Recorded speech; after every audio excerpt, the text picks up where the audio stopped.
محمد صلوات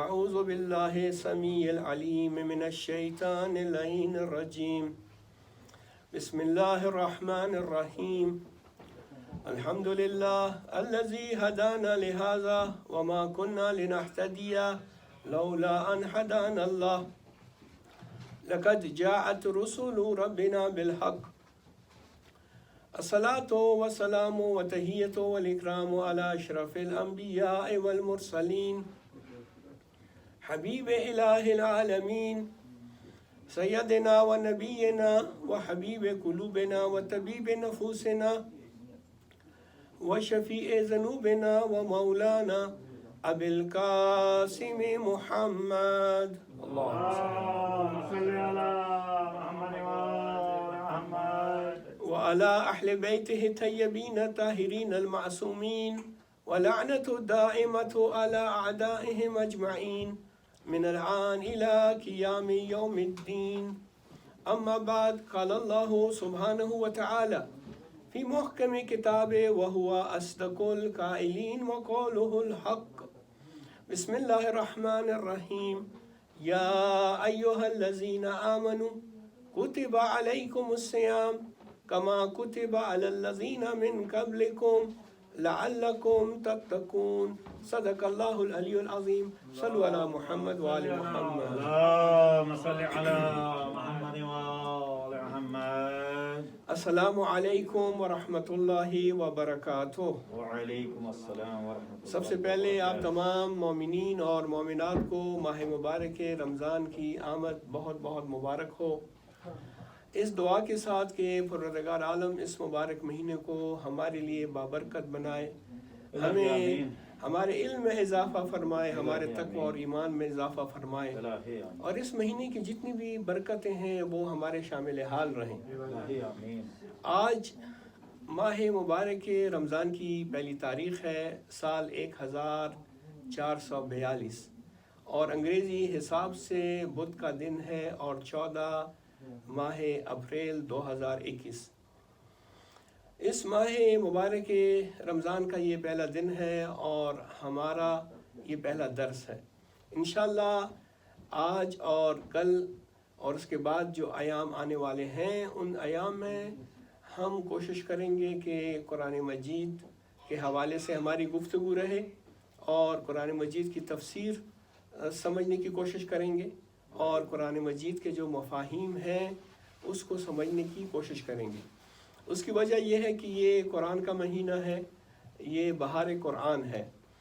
اس مہینے کی فضیلت اس وجہ سے بھی ہے کہ اس میں روزے فرض ہوئے ہیں، لیکن اصل فضیلت اور زیادہ فضیلت جو اس مہینے کی ہے وہ اس لیے ہے کہ اس میں قرآن مجید کو نازل کیا گیا ہے. قرآن مجید کی نزول سے مراد یعنی قرآن مجید کو ہمارے دسترس میں دے دیا گیا ہے، ہمارے لیے قابل فہم بنا دیا گیا ہے اور قرآن سے استفادہ کرنے کی توفیق ہمیں نصیب ہوئی ہے. میں نے عزیزان گرامی سورہ بقرہ کی آیت مبارکہ جو آپ کی خدمت میں تلاوت کرنے کا شرف حاصل کیا، اس میں پروردگار عالم روزوں کے حوالے سے ارشاد فرماتے ہیں. ارشاد رب العزت ہوتا ہے بسم اللہ الرحمن الرحیم. یا ایھا الذین آمنوا کتب علیکم الصیام، اے ایمان والو نماز روزے تمہارے لیے فرض کیے گئے ہیں، کما کتب علی الذین من قبلکم، جس طرح تم سے پہلے والے لوگوں پہ فرض کیے گئے تھے. وجہ کیا ہے؟ لعلکم تتقون، تاکہ تم پرہیزگار بن سکو. ایک اور جگہ بھی قرآن مجید میں اس مبارک مہینے کی اہمیت اور قرآن کے نزول کے حوالے سے ارشاد رب العزت ہوتا ہے کہ بسم اللہ الرحمن الرحیم. شہر رمضان الذی انزل فیہ القرآن ھدی للناس وبینات من الھدی والفرقان.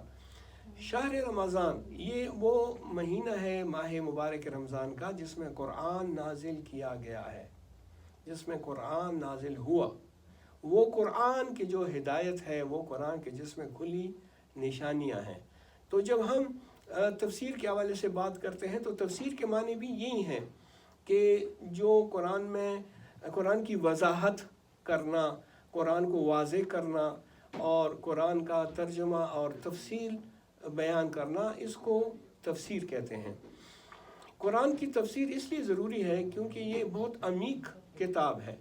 یہ ایک اس میں لاہ عمل ہے اور اس میں پوری زندگی کا پورا نچوڑ اور زندگی کیسے گزارنی چاہیے وہ اس قرآن مجید میں ہمارے لیے بیان کیا گیا ہے. لہٰذا ایسی عمیق کتاب کہ جس کو معجزہ بھی کہتے ہیں، یہ اسلام کا معجزہ ہے، اور اسلام کا معجزہ اس کی وضاحت ہونی چاہیے، اس کی تفسیر بیان ہونی چاہیے. بعض لوگ یہ سوال کرتے ہیں کہ تفسیر اور تعویل میں کیا فرق ہے؟ تفسیر اور تعویل، تفسیر کے معنی ہیں وہ چیزیں جو قرآن مجید میں ظاہر ہیں اس کی وضاحت کرنا، اس کی جو ظاہری آیات ہیں اس کو لوگوں کے لیے واضح کرنا، کلیئر کرنا، اس کی وضاحت دینا، یہ تفسیر کہلاتی ہے. اور تعویل ایسی چیزیں ہیں کہ جو قرآن مجید کے اندرونی معنی ہیں، جو ظاہری معنی سے ہٹ کر ہیں، اس کو واضح کرنا، اس کی تفصیل بیان کرنا تعویل کہلاتی ہے. ایک حدیث میں ہے، حضرت فرماتے ہیں امیر المومنین کو مخاطب کر کے فرماتے ہیں کہ یا علی، آپ تعویل قرآن پہ لوگوں کے ساتھ قتال کریں گے، جنگ کریں گے، جس طرح میں نے تنزیل پہ جنگ کی ہے. تنزیل یعنی لوگ قرآن کو نہیں مانتے تھے، تو میں نے کفار اور مشرکین کے ساتھ جنگ کی تاکہ ان کو بتاؤں کہ میں اللہ کا رسول ہوں، یہ اللہ کی کتاب ہے، یہ اللہ کا کلام ہے اور یہ اللہ کا پیغام ہے. اس بات پہ میں نے کفار اور مشرکین کے ساتھ میں نے جنگ کی ہے اور میں نے تلوار چلائی ہے. لیکن اے علی، آپ کے زمانے میں یہ حالات نہیں ہوں گے. لوگ قرآن کو مانیں گے، لوگ قرآن کی تفسیر کو بھی مانیں گے، لیکن جو اس کی تعویل ہے، جو اندر کے معنی ہیں، قرآن مجید کے جو اندرونی معنی ہیں، وہ لوگ نہیں مانیں گے. تو آپ ان سے اس بنا پر، اس وجہ پہ جنگ اور قتال کریں گے تاکہ ان کو بتا دیں کہ قرآن مجید کا مفہوم کیا ہے، قرآن مجید کے اصل معنی کیا ہیں. تو اس حدیث سے بھی ہمیں تنزیل اور تعویل کے درمیان فرق کا پتہ چلتا ہے. قرآن مجید میں ایک جگہ پہ لفظ تفسیر آیا ہے اور 7 جگہوں پہ لفظ تعویل آیا ہے. 7 مقامات پہ لفظ تعویل ہے. پھر عرض کرتا ہوں، تفسیر کا مطلب ہے جب کسی چیز کی وضاحت ہمیں نہیں معلوم، اس کی وضاحت دینا تفسیر کہلاتی ہے. اور تعویل ایسے معنی کہ جو اندرونی معنی ہیں، پوشیدہ معنی ہیں، یا ایک لفظ کے کئی معنی ہو سکتے ہیں اور ہمیں نہیں معلوم کہ یہاں پہ کون سا معنی مراد لیا گیا ہے. بعض اوقات ایسا ہوتا ہے کہ ذو معنی ہوتے ہیں، تو وہ معانی معلوم کرنا کہ جس کے ایک لفظ کے کئی معنی ہو سکتے ہیں یا اندرونی معنی، اس کو سمجھنے کے لیے جو لفظ استعمال ہوتا ہے وہ ہے تعویل. بس ایک تفسیر قرآن ہے اور ایک تعویل قرآن ہے. آج کی اس ابتدائی گفتگو میں، جو کہ تمہیدی گفتگو ہے اور ہمارا پہلا درس ہے قرآن کی تفسیر کے حوالے سے، یہ بہت ضروری ہے کہ ہم تفسیر کو سمجھیں اور اس کی اقسام کو سمجھیں تاکہ ہمیں تفسیر پڑھنے میں آسانی ہو اور قرآن کے مفاہیم سمجھنے میں ہمیں آسانی ہو. عزیزان گرامی، کہتے ہیں کہ قرآن کی تفسیر 3 طریقوں سے ہوتی ہے، یا علماء نے، جو علماء اعلام ہیں، انہوں نے قرآن مجید کی تفسیر 3 طریقوں سے کی ہے. ایک طریقہ ہے جس کو کہتے ہیں کہ قرآن کی تفسیر قرآن سے، اور اس سلسلے میں ایک قول بھی نقل ہوتا ہے کہ القرآن یفسر بعضہ بعضا، قرآن مجید خود اپنی آیات کی خود تفسیر کرتا ہے. ایک آیت ایک جگہ پہ ہے، دوسرے مقام پہ دوسری سورہ میں اسی آیت کی تفصیل اور وضاحت موجود ہے. یہ پہلا طریقہ جو سب سے اوتھینٹک طریقہ ہے، اور جو ہمارے علماء امامیہ ہیں وہ اس طریقے کو زیادہ پسند کرتے ہیں اور اس طریقے پہ زیادہ عمل پیرا ہیں. جو تفسیریں ہمارے پاس ہیں اس میں زیادہ تر یہی جو ہے نقطہ ملتا ہے کہ انہوں نے قرآن مجید کی تفسیر خود قرآن سے کی ہے. دوسرا طریقہ قرآن مجید کی تفسیر کا یہ ہے کہ قرآن کی آیات کی تفسیر حدیث سے ہو. اور جب میں حدیث کہتا ہوں تو اس سے مراد 4 معصومین علیہ السلام کے اقوال ہیں، افعال ہیں اور ان کی تقاریر ہیں. تقاریر سے مراد یہ ہے تقریر، یعنی جن چیزوں پر انہوں نے خاموشی اختیار کی، یہ دوسرا طریقہ ہے حدیث سے قرآن کی تفسیر کرنا. اور تیسرا طریقہ قرآن کی تفسیر کا وہ ہے عقل. عقل کو رسول باطنی کہتے ہیں. دیکھیں ایک رسول ظاہری ہے, 1,24,000 رسول انبیاء آئے, ان میں 313 رسول تھے اور وہ اللہ کے پیغام کو لوگوں تک پہنچاتے تھے. ان کو کہتے ہیں کہ رسول ظاہری, ظاہر میں ہم ان کو دیکھتے ہیں. ایک ایسا رسول ہے کہ جو ہمیں نظر نہیں آتا, باطن میں ہے, وہ عقل ہے. لیکن اس کے لیے شرط یہ ہے ہر ایک عقل نہیں بلکہ عقل سلیم, عقل برہانی, سبحان اللہ, ایسی عقل کہ جو دلیل کے ساتھ ہو, وہ دلل ہو, اس سے بھی قرآن کی تفسیر ہوتی ہے. بس عزیزان گرامی توجہ میری طرف رہے, 3 طریقے میں نے عرض کیے. قرآن کی تفسیر خود قرآن سے, واہ واہ واہ. نمبر 2 قرآن کی تفسیر حدیث معصومین علیہ السلام سے, نمبر 3 قرآن کی تفسیر عقل سے. ایک اور طریقہ بھی ہے جو کہ باطل طریقہ ہے, اس کو ہم کراس کرتے ہیں اور ہم اس کو کہتے ہیں کہ یہ غلط طریقہ ہے, اور وہ طریقہ جو کرتا ہے وہ غلط کرتا ہے. وہ ہے تفسیر بالرائے, سچ, یعنی اپنے رائے سے تفسیر کرنا. ممکن ہے کسی کے ذہن میں سوال آئے کہ عقل میں اور تفسیر برائے میں کیا فرق ہے؟ تفسیر برائے اور عقل سے تفسیر کرنا تو تقریباً ایسا لگتا ہے کہ یہ ایک ہی بات, ایک ہی چیز ہے. جواب, تفسیر برائے کا مطلب ہے کہ اپنے دل سے, اپنے حواس سے, ہوائے نفس سے کسی بات کی تفسیر کرنا بغیر کسی علمی بیک گراؤنڈ کے, بغیر کسی دلیل کے, بغیر کسی برہان کے.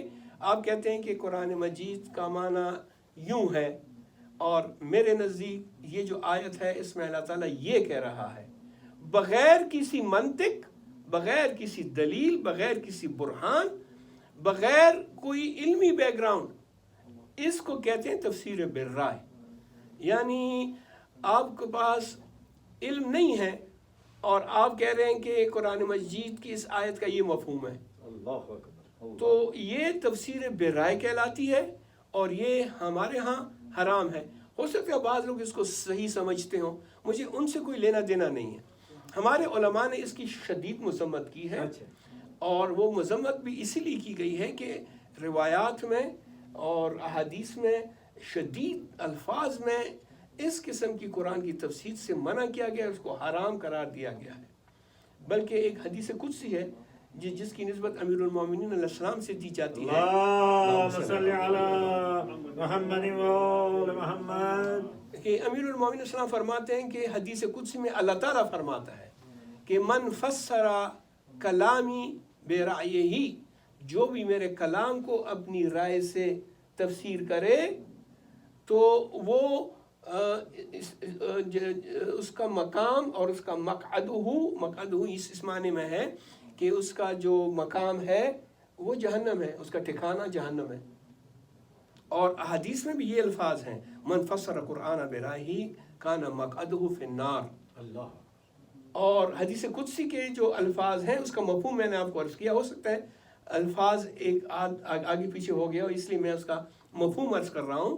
مفہوم حدیث قدسی کا یہ ہے کہ جو بھی اپنی رائے سے, یعنی اپنے جیب سے, اپنے خیالات کے مطابق, بغیر کسی دلیل کے, اپنی مرضی سے قرآن کی تفسیر کرتا ہے تو یہ جائز نہیں. اللہ تعالیٰ کہتے ہیں میرا اس کو یہ حق نہیں ہے کہ میرے کلام کی اپنی رائے سے تفسیر کرے. اور بریکٹ میں ایک اور بات بھی آپ کو بتا دوں جلدی سے, وہ یہ ہے کہ بعض لوگوں نے قرآن کی تفسیر ادبی طریقے سے کی ہے, ادبیات کے ذریعے, یعنی گرامیٹیکل, صرف اور نحو, گرامر کے ذریعے سے. اور بعض لوگوں نے اس پر بڑی توجہ دی ہے کہ گرامیٹیکل جو ہے, کیونکہ قرآن ایک معجزہ ہے عربی زبان کا اور اسلام کا, لہٰذا انہوں نے اس کو ادبیات کے حوالے سے قرآن کی تفسیر کی اور معلوم کی چونکہ ادبیات عرب میں یہ چیز ایسی ہے لہٰذا اس کا معنی یہ ہے. تو وہ بھی اگر دلیل کے ساتھ ہے, برہان کے ساتھ ہے, عقل سے ہے تو اس میں کوئی حرج نہیں ہے. لیکن اگر وہ صرف اور صرف ادبیات کے ذریعے اللہ کے مفہوم تک پہنچتے ہیں تو اس کی بھی جو ہے کوئی وقت نہیں ہے, حیثیت نہیں ہے. حیثیت جو ہے یہی 3 طریقے ہیں تفسیر کے. ہمارے ہاں علماء نے اس سلسلے میں بہت زیادہ تفاسیر ہمارے پاس موجود ہیں. ایک تفسیر ہے جو تفسیر مجمع البیان کہلاتی ہے، اور وہ شیخ طبرسی کی تفسیر ہے۔ وہ بہت ہی اوتھینٹک تفسیر مانی جاتی ہے، اور اس کے بیک گراؤنڈ میں جو واقعہ بیان کیا جاتا ہے شیخ طبرسی کا، کہ شیخ طبرسی بہت بڑے عالم تھے، اور اچانک اس کو ہارٹ اٹیک ہوا۔ یہ کوئی آج سے شاید 600-700 سال پہلے کی بات، اور لوگوں نے اس کو مردہ سمجھا، اور پھر اس کو غسل کفن پہنا کے اس کی تدفین کر دی۔ اور رات کو جب اس کی حالت ذرا بہتر ہوئی، اور تو اس کو معلوم ہوا کہ لوگوں نے مجھے مردہ سمجھ کر قبر میں دفن کر دیا، حالانکہ وہ زندہ تھے، مردہ نہیں تھے۔ وقتی طور پہ اس کی حرکت قلب بند ہو گئی تھی۔ اللہ کی معجزات ہیں، اللہ کا کرنا ایسا ہوا کہ لوگ یہ سمجھیں کہ یہ مردہ ہو گیا، لیکن جب اس کو ہوش آیا تو وہ قبر کے اندر تھا۔ تو کافی پریشان ہوا کہ اب میں یہاں سے کیسے نکلوں گا، پہلے تو میں زندہ تھا، انہوں نے مجھے مردہ سمجھ کے دفنا دیا، اب میں زندہ ہوں لیکن اب میں مر جاؤں گا، اب مجھے جو ہے بچنے کی امید نہیں ہے۔ تو فوراً توسل کرتا ہے اور کہتا ہے، پروردگار عالم سے وعدہ کرتا ہے کہ بہرحال اگر تو مجھے اس مصیبت سے نجات دلا دے اور مجھے دوبارہ قبر سے باہر جانے کی اسباب مہیا کر دے، تو میں تیرے کلام، تیرے قرآن کی تفسیر لکھوں اور تیرے کلام کو لوگوں کے لیے واضح کر دوں گا اور وضاحت کے ساتھ بیان کروں گا۔ بس یہاں اس نے یہ توسل کیا، اللہ تعالیٰ نے دعا قبول کی، اور ایک کفن چور آیا اور اس نے جو ہے آہستہ آہستہ قبر کھودنی شروع کی، کیونکہ قبر بالکل نہیں تھی، ایک رات پہلے ہی اس کا جو ہے اسی رات انتقال ہوا تھا، ابھی جو ہے مٹی قبر کی گیلی تھی، اور وہ کفن چور ایک سوراخ بنا کے اپنا ہاتھ اندر ڈالتا ہے تاکہ مردے کے بدن سے کفن کھینچ لے اور جا کے اس کو بازار میں بیچ کر جو ہے حرام کی کمائی میں اپنا اضافہ کرے۔ تو جیسے ہی اس کا ہاتھ اندر آیا اور شیخ طبرسی سمجھ گئے کہ یہ کفن چور ہے، تو جیسے ہی اس نے ہاتھ آگے بڑھایا تو شیخ نے فوراً اس کا ہاتھ پکڑ لیا زور سے۔ اب جیسے اس کا ہاتھ پکڑا تو چور نے چلانا شروع کیا، چیخنا، کہہ رہے یہ مردہ زندہ ہو گیا، یہ کیا ہے؟ تو شیخ نے قبر کے اندر سے اس کو سمجھایا کہ دیکھو مجھے لوگ مردہ سمجھ کے دفنا گئے ہیں، تم پریشان مت ہو، آؤ میری مدد کرو اور مجھے قبر سے نکالو، اور میں زندہ ہوں۔ خیر چور نے قبر پوری کھودی، اور شیخ صاحب جو ہے کفن کے ساتھ باہر آئے اور کہا کہ میرا گھر فلاں جگہ پہ، جاؤ میرے لیے کپڑے لے کر آؤ۔ تو وہ گیا اور وہ کپڑے لے کر آیا، اور شیخ طبرسی نے وہ کپڑے پہنے، اپنے گھر گیا، اور اس کے بعد شیخ طبرسی 20 سال زندہ رہے، اور ان 20 سالوں میں جو اس نے توسل کیا تھا اللہ تعالیٰ سے کہ میں تیرے کتاب کی وضاحت بیان کروں گا اور تفسیر لکھوں گا، تو تفسیر مجمع البیان ایک 5 جلد کی تفسیر ہے جو کہ ہمارے شیعہ فقہ میں بڑی معتبر تفسیر سمجھی جاتی ہے۔ اس نے وہ تفسیر لکھی، آج تک لوگ اسے استفادہ کرتے ہیں۔ عزیزان گرامی، آج کے درس کے اختتام میں نے جو بات کی تفسیر قرآن بالقرآن، اس کے میں 1-2 مثالیں دے کے آپ کی زحمات کو تمام کرتا ہوں، اور اس کے بعد انشاءاللہ یہ تفسیر کا سلسلہ آگے چلے گا، اور ہم جو ہے پورا یہ جو جتنی بھی ہمارے ایام ہیں، جتنے بھی ہمارے دروس ہیں آنے والے، اس میں ہم قرآن کی تفسیر کے حوالے سے ہی گفتگو کریں گے اور بات کریں گے۔ القرآن یفسر بعضہ بعضا، قرآن اپنی تفسیر خود کرتا ہے، بے شک، اور ایسے کئی مقامات، اور یہ اس لیے سب سے اچھا طریقہ ہے کہ جب قرآن اپنی تفسیر خود کرتا ہے تو وہ سب سے اوتھینٹک طریقہ بھی ہے، سب سے معتبر اور موثق طریقہ بھی یہی ہے، کیونکہ قرآن خود کہہ رہا ہے۔ دوسرے طریقے بھی معتبر ہیں، لیکن اس میں آپ کو تدبر کرنا پڑے گا۔ یعنی اگر آپ قرآن کی تفسیر روایات اور حدیث سے کریں گے تو آپ کو روایات اور حدیث کا علم آنا چاہیے، اور آپ کو تدبر فی القرآن جب تک نہیں ہوگا آپ کو روایات اور حدیث سے قرآن سمجھ میں نہیں آئے گا۔ لیکن یہ جو پہلے طریقہ میں نے کہا کہ القرآن یفسر بعضہ بعضا، اس میں آپ دیکھیں کہ یہ سب سے ہی بہترین اور سب سے موثق طریقہ ہے۔ میں ایک درمیان میں بات کہہ کے اپنے مطلب کی طرف دوبارہ آتا ہوں۔ ایک نئی تفسیر ابھی مارکیٹ میں آ رہی ہے، یعنی کچھ جلدیں اس کی چھپ چکی ہیں اور کچھ جلدیں بھی چھپ رہی ہیں۔ اس تفسیر کا نام ہے تفسیر تسنیم۔ تسنیم قرآن مجید کے حوالے سے یہ قرآنی اصطلاح ہے، اور بہشت میں ایک چشمہ ہے، اسٹریم ہے، جس کا نام تسنیم ہے، جس کا پانی شربت کی طرح میٹھا اور بہت ہی میٹھا پانی ہے، اس چشمے کا جس کا نام تسنیم۔ تو یہ جو تفسیر جس نے لکھی ہے وہ میرے استاد رہے ہیں، ابھی تک زندہ ہیں اور ابھی تک درس دے رہے ہیں، آیت اللہ شیخ جوادی آمولی، شیخ عبداللہ جوادی آمولی۔ 40 سال سے وہ اس تفسیر پہ کام کر رہے ہیں، اور اب جا کے یہ قرآن کی تفسیر ختم ہوئی ہے اور چھپنا شروع ہوئی ہے، اور بہت ہی خوبصورت طریقے سے۔ ابھی یہ فارسی میں ہے، عربی میں اس کی ٹرانسلیشن ہو رہی ہے، اور خدا کرے کہ یہ تفسیر اردو میں بھی اس کی ٹرانسلیشن ہو، اور تفسیر نمونہ کی طرح یہ ہمارے ہاتھوں میں ہو، اور بڑی محنت کے ساتھ جس شخص نے یہ تفسیر لکھی ہے وہ آج کل کے زمانے کا بہت بڑا فلاسفر ہے، بہت بڑا عالم ہے، بہت بڑا استاد ہے، بہت بڑا معلم اخلاق ہے، اور روحانی استاد بھی ہے، روحانیت پر بھی وہ کام کرتا ہے۔ اگر آپ اس کے متعلق کسی سے پوچھیں گے تو آج کل جتنے بھی عہد حاضر کے علماء ہیں، نوجوان علماء بالخصوص، وہ ان کے شاگرد ہیں، اور ان کے درس کا سلسلہ ابھی تک وہاں چل رہا ہے۔ یہ انتہائی نرم گفتگو کرتے ہیں، بہت ہی خوبصورت جملے استعمال کرتے ہیں، ایک مکمل جسے کہتے ہیں کہ بہترین شخصیت اور مومن اور مرد خدا کی صورت میں اگر آپ نے کسی کو دیکھنا ہے تو وہ ہمارے آیت اللہ شیخ جوادی آمولی ہیں۔ ان کی تفسیر ہے تفسیر تسنیم۔ اب یہ ایسا لگتا ہے کہ یہ 20 سے زیادہ جلدوں میں چھپی گئی، ابھی کوئی 7-8 جلدیں اس کی چھپ چکی ہیں۔ میں نے اس کی کچھ جلدیں پڑھی ہیں، بالخصوص پہلی جلد جو کہ اس حوالے سے ہے کہ اس میں مقدمہ ہے تفسیر کا، اور وہ اتنا تفصیل کے ساتھ ہے، اتنے اس میں سوالات کے جوابات دیے گئے ہیں بڑی خوبصورت طریقے سے۔ انشاءاللہ ان دروس میں بھی ہم تفسیر تسنیم سے آپ کی خدمت میں جو اس نے اپنے طریقے سے جو قرآن کی تفسیر کی ہے آیات کی، اس کا ذکر کریں گے۔ وہ اسی جلد کے پہلی جلد کے جو کہ تمہیدی جلد ہے، مقدمے میں تفسیر قرآن بالقرآن کے حوالے سے کچھ مثالیں دیتے ہیں۔ میں انہی میں سے 1-2 مثالیں آپ کو دیتا ہوں، اسی پہ آج کا درس ختم کرتا ہوں۔